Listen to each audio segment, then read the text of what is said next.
শুরুতেই জানাবো আকিজ বশির গ্লাস সংবাদ শিরোনাম।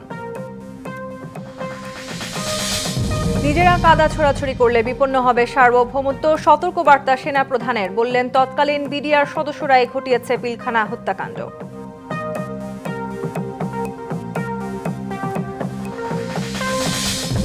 নির্বাচন দাবি করলে কারা সমালোচনা করে, দেরি হলে কার লাভ, জানতে চান তারেক রহমান। শক্ত হাতে সরকার পরিচালনার আহ্বান বিএনপির।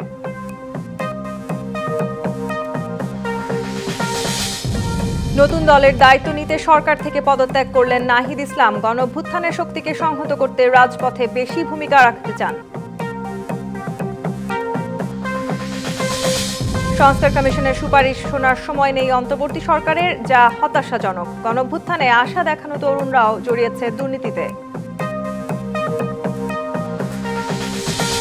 খুলনা প্রকৌশল ও প্রযুক্তি বিশ্ববিদ্যালয়ের একাডেমিক কার্যক্রম বন্ধ ঘোষণা। কাল সকাল 10টার মধ্যে শিক্ষার্থীদের হল ছাড়ার নির্দেশ কর্তৃপক্ষের। চট্টগ্রামে ছিনতাইকারীর ছুরিকাঘাতে আহত 2 পুলিশ। টাঙ্গাইলের সড়কে গাছ ফেলে শিক্ষা সফরের 4 বাসে ডাকাতি, টাকা, অলংকার ও মোবাইল ফোন লুট।